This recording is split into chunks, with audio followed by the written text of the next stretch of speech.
now going to pass you over to our leadership duos, who'll be talking about Jesters' particular approach to school readiness.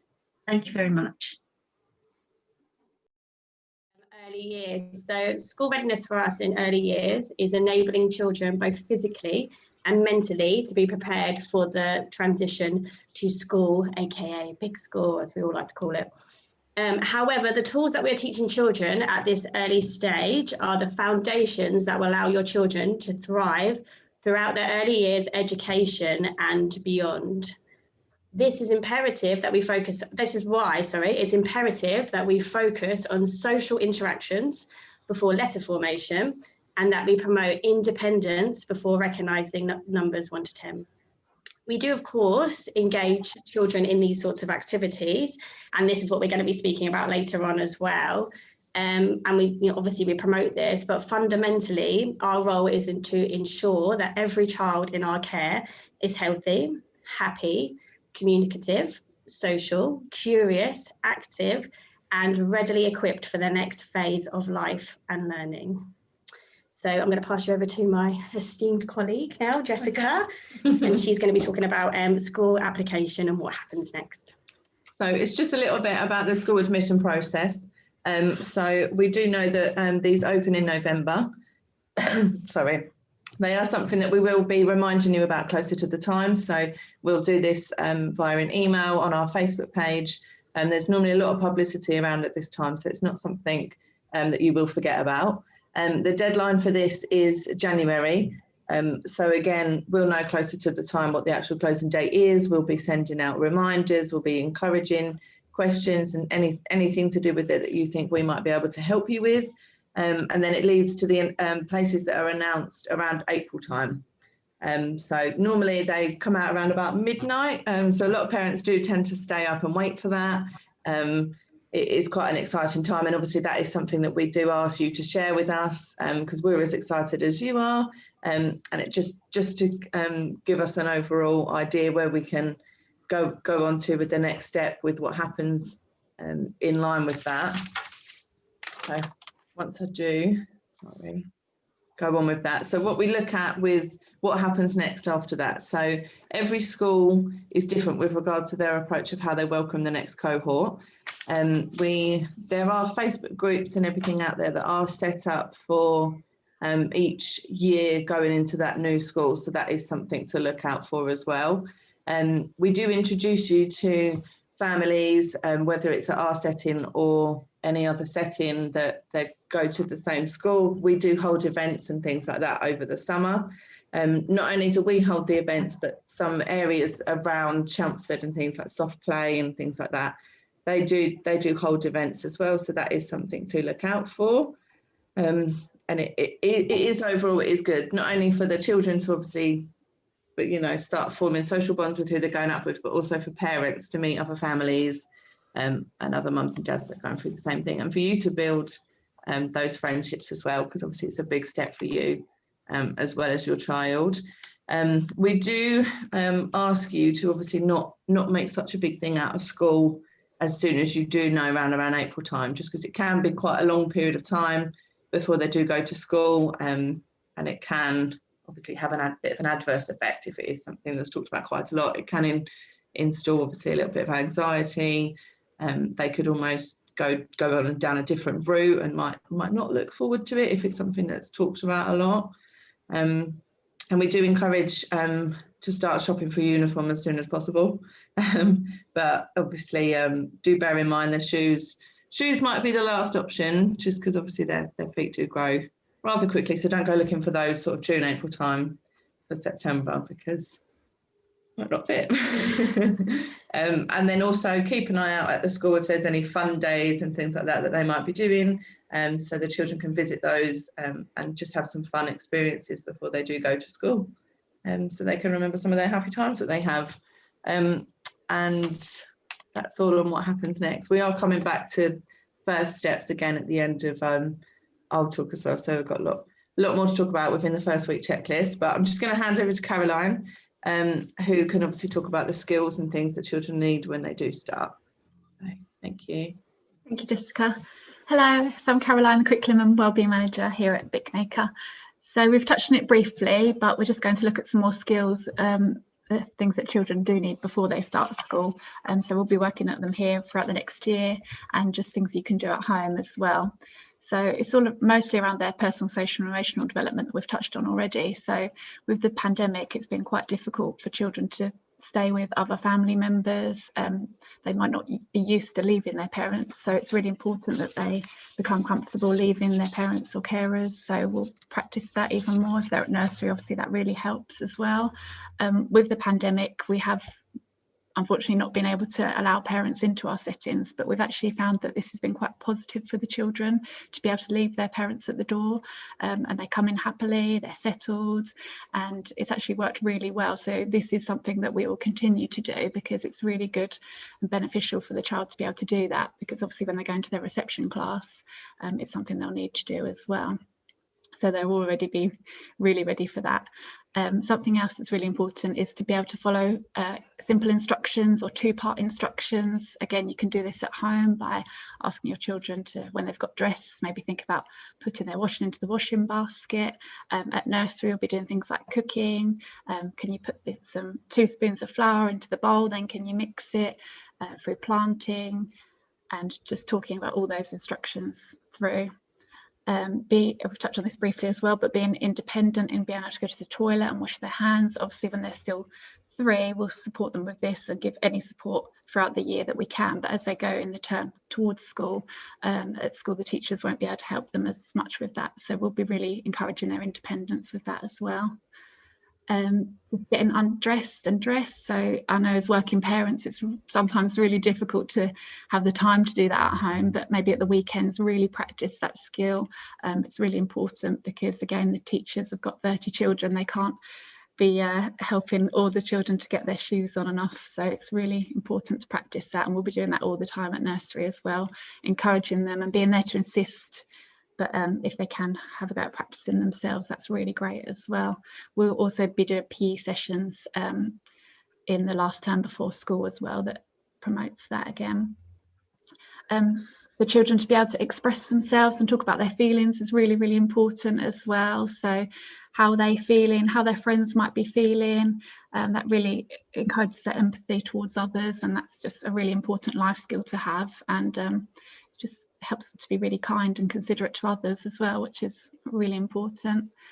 To be able to begin to recognise their name, this is something we do and promote at nursery all the time. So in the morning they can get their name and put it on their coat peg, and then we do it again at our little registration time. Again, you can practice this at home, and it's really important that they know their surname as well, because their surname might be used more at school. So just practicing, their full name, what their full name is, as well as recognising their name. To be able to sit for short periods of time, they should have a practice at doing. Obviously, like Jeanette says, we're always moving about at nursery, but if they enjoy something like listening to a story, the general rule is for sitting is normally their age plus 1 minute. So if they can sit for around 3 or 4 minutes just for a story or something they really enjoy doing, that's really good practice as well. But again, that's something that we're working towards for the end of term before they go to school. And most importantly, just to be happy and confident before they go to school, because if they're confident, it really helps them throughout life, and it's a great life skill, and just be excited to learn. We want them to be excited about school and make it as exciting as possible for them. So if they're excited to learn new things, I think that's the best skill that they can have for starting school. I'm going to talk a little bit about literacy in the early years as well. So as previously mentioned, children's hands at around 3 and 4, they're not developmentally ready to be able to sit and write, and this would not be something that we'd be doing at Jesters. It's not until around 5 or 6 that a child can actually hold a pencil in their hand to write with. So we'll be doing lots of other activities to promote this, and you can do at home as well. So things like building with Lego or Duplo, that really helps those fine motor skills that help them to be able to the pre-writing skills, clipping pegs on a washing line. We do this at nursery as well, squeezing pipettes, even things like grasping onto a roundabout at the park really helps with those skills. We'll use tweezers for moving things through containers, cotton buds to paint with, unscrewing lids, using scissors and threading pasta onto string. All these things are actually their pre-writing skills. That's really important to develop those finger muscles before they can actually write. And then as they get more confident with that, then we will start more of the mark making, having a range of media to mark make with, so it's not boring. We're not just holding a pencil and getting them to write their name, but instead we'll be doing this by writing it in shaving foam, practicing our letter formation and numbers, writing in salt, getting a mud and writing it in getting a stick and writing it in mud. Sorry, lots of exciting opportunities to write, not just using a pencil. And they also need lots of opportunities to see writing for a purpose, so they can see us writing as well. So we might write a letter to our other setting, just showing them writing throughout the day. You can do that at home as well by writing shopping lists together, what you might need, lots of things like that. What we focus on is a letters and sounds programme. It's phase 1, so that really emphasises on listening skills as well. So it's really important that your child can hear lots of environmental sounds and describe them. All these skills are really important before they actually learn to write. Children don't need to be able to write their name before they go to school, which lots of people may think. If they can, that's great, and we will be practicing that in the summer before they go to school. But it's something that they can learn in reception as well. So as long as they've got them finger skills ready, that's the most important thing that they can have. And each child is different, so they all develop at different rates anyway.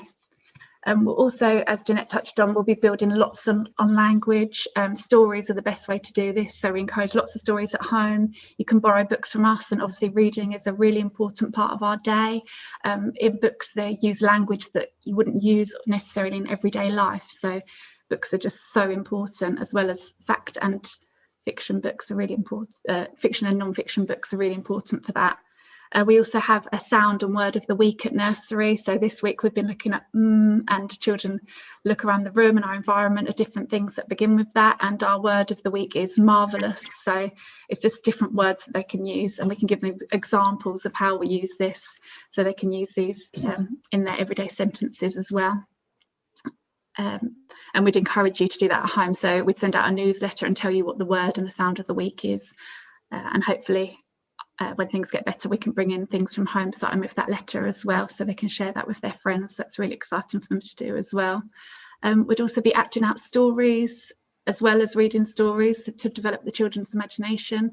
This is really important, that they're playing and acting out these stories, because if a child can write eventually when they become 5 or 6, it's really important that they've got them imagination skills, otherwise they won't have anything to write about. So that's really important for them as well.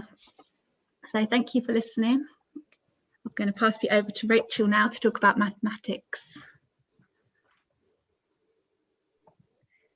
So maths in early years, for some reason maths seems to have a stigma attached to it. From my own experiences when I was teaching in a school, families were much more open to literacy and enjoyed literacy more, because there's this stigma that's created around it about something being right and wrong. And I know from my own experiences in schools that maths wasn't my favourite subject. So for us, it's about taking that stigma and throwing it away and making it fun, because maths is all around us.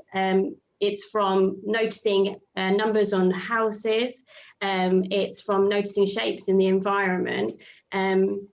And it's not just about the children being able to recognise numbers 1 to 10. Again, that's something that families think, oh, they can do 1 to 10, that's fine, that's great, that's where they should be. But actually it's more than that. It's what that number represents. You know, what do 5 leaves look like? What do 5 buttons look like? And having a concept of that number as a whole, not just counting in row, which obviously is something that we do teach them, but it's that more deep diving, immersing them in maths and all of those different experiences. Again, another reason why families find it difficult is that maths, from the way that we were taught in school, is so different now. There's a lot more visual things that they use, that we also incorporate into our learning as well. We use things like Numicon, which some of you may be familiar with, which are actually really great visual representations of what the number looks like. They've got a little knobbly bit at the top, which shows the odd and even. You can put them on top of each other to do doubles. So it's definitely a resource that I would recommend that you get for home as well, because it's good to use in their play, and you know, we use it here too. And I know that when Lucy was starting school, it's one of the resources that Jenny brought to support her with her early maths as well. So what I would just say is don't shy away from maths. Make it fun. Jump upstairs. Let's do 10-star jumps. Let's do 5-star jumps. You know, it's all about giving the children the best possibilities, you know, better than what maybe possibly we had when we were growing up. So yes, let's celebrate it, because maths is fun. Yay! So I'm now going to pass you on to Becky, who's going to be talking about transitions and our wraparound care. Thank you, Rachel. So transition, it's a big thing that children will go through at lots of different times in their lives. So obviously their initial transition was from being at home with their parents and initially coming to nursery in the first place. Then they've obviously also, by the time they get to preschool, they've been through 3 different rooms. They're all transition sections of their life. So, but the one we're obviously going to focus on right now is the transition from us at nursery through to big school. Excuse me. So we will be continuing to support your child with their independence in the bathroom and at meal times. So this will include wiping themselves, getting themselves dressed again after they've been to the toilet, pouring their own drinks at meal times, cutting their own food. We at Jesters encourage the children in the preschool room to self-serve their dinner. So we put their dinner in a serving dish and they'll self-serve their own portion, and then they'll pass the serving dish around to their friends. It also encourages that turn taking and the sharing. As Caroline touched on a little bit earlier, we will introduce PE sessions once a week. This will be on a rotational basis, so every child gets the opportunity to have a go. And this will be used as an opportunity to encourage themselves to get themselves undressed and dressed. So the start of PE, when they go to school, the first sort of half term will all be based around practicing getting themselves dressed and undressed. So your child might not actually do a physical PE lesson till maybe October half term. So obviously encouraging them to do those skills at home as well will help them through that first half term at school, and we'll be doing that also here at Jesters. So we'll be encouraging you to pack a little PE kit. It doesn't need to be anything special, just a t-shirt and shorts, or a t-shirt and tracksuit bottoms, and maybe a pair of plimsolls or trainers, for us to practice that with the children at nursery. Then the actual PE lessons themselves will be based around group games, taking turns, listening skills, sharing, and also risk assessing their own environments and activities. So as much as it's nice to say to them, you know, don't do that, you're going to hurt yourself, be safe. Actually, there's lots of other ways that we can say to them about being safe, and it's nice for them to be able to risk assess their own play without us intervening as adults. So that will also be part of our PE lessons too. We'll also be offering opportunities for children to bring in packed lunches. So I'm not sure whether you're all aware, but during reception and Key Stage 1, children are entitled to free school meals. But if you are a family that's going to go down the packed lunch route, which is completely obviously up to you, we will be offering opportunities for the children to bring in a packed lunch so that they can practice opening their lunchbox, they can practice opening all the things that are inside their lunchbox. We can talk to them about what's healthy to have inside their lunchbox, and also to encourage them to be able to pour and fill their own water bottle, because lots of schools encourage them to have their water bottle on them at all times, to obviously encourage children to keep hydrated. We'll also be placing in our home corner some photo books of each of the feeder schools. So once we know where your child will be going to school, the practitioners will create little storybooks for the children to be able to look at their free will. They can sit there and they will include photos of their classroom, the school hall where they might have assemblies and dinner time, the playground, the teachers, what the uniform looks like, where their parents might drop them off to school, you know, whether that's the playground or the office. Obviously all schools work differently. So those photo books will be a talking opportunity, but they'll be there for the children to initiate that. We, as Jessica touched on, we don't want to push the talking about school too much to the point where it has an adverse effect. So they will be out in our home corner, our book corner, sorry, to encourage the children to ask about school rather than us initiate that conversation. We'll also be placing in our home corner a selection of uniform for the children, again, to be able to use within their role play. That might be uniform from the schools that they're going to. It could be our own Jesters uniform that we actually are looking to reintroduce. And it's just another opportunity for them to also practice getting dressed and undressed, and also that role play of going to big school. So that's another opportunity for them to have a look at what school might look like. As Jessica said, all schools have a different approach to them when it comes to starting school. So some children will start school at the beginning of September. Some children will start with half days. Some days they'll just come in for lunch. Some days will be full days. Some children will go straight in 9 to 3 straight away. So it'll all depend on what school your child goes to. Please don't panic if your child doesn't start school properly until the end of September. We are here right up until the date that you need us. So if your child starts at the end of September, your child's leaving date with us can be mid-September. We can work around you. We're very flexible with having your child right up until you need us, and then they can go to school. So if they're doing half days, you know, we might be able to be flexible with that. So please don't panic. We will start to offer some small group play based on the schools the children are going to. So we will talk about the schools with the children. We may get the books out from the corner. So it gives those children an opportunity to see who they might be going to school with from the setting. Obviously, there will be other children from other settings that they will meet, but they will probably meet them at their settling in visits. Again, each school will vary how they do their settling in visits. So obviously, once you find out what school you're going to, you'll get more information on that from the school itself. We also invite teachers into the setting. It's nice for the teacher to see the child in their natural environment. Some schools do home visits, although at the moment, obviously, that's something that restrictions aren't allowing. But we will invite the teacher in to come and see the child in their natural environment. They'll come in, they'll have a small chat with the child's key person to talk about what kind of child they are, how you think they're going to handle the transition, where they are developmentally, and that gives us an opportunity to have that partnership working with the school as well. It gives us a chance to see who that teacher is, and actually it's nice for the child to see us talking to their new teacher, and actually that teacher's not a big scary person, and that they're a really nice person, and that their key person, you know, really likes their new teacher. So that's nice for the children to see. We may also offer some stay and play sessions with children from outside coming in, so that children from that are going to the same school can come and play together. That will be for all the different schools that once we find out where you're going, we'll be able to sort those out.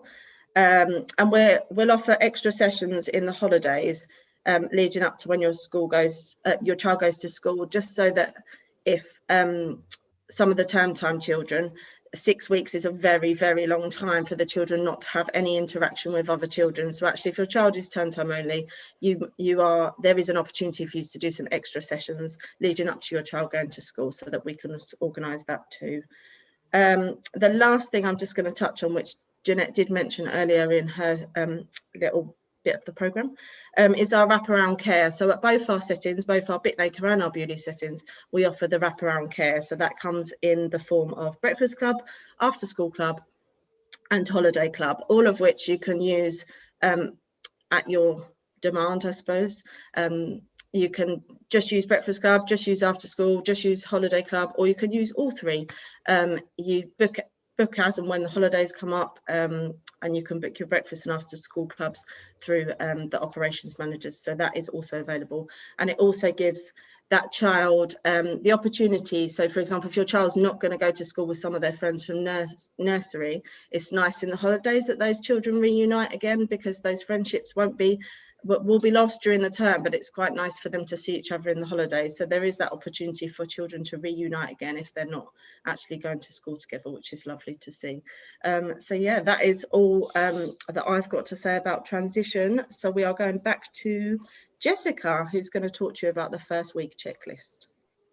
Yeah, so I just want to make note as well that obviously we're talking about this now. It's a little bit more ahead of time for you, so don't think that you're going to forget it all or anything like that. Sort of come September time, we do have a leaflet that is kind of all about starting school and things. So everything we're going over today, it is in a leaflet that we do give you, and we do kind of book in meetings around November time just to remind you again about the school application process, and then we do one back in April as well with the National Offer Day as well. So we're with you every step of the way, and we're there to remind you as well, and also to talk about any questions you might have on the day or any that might creep up in a year's time. So that's all on that as well. So information will come out.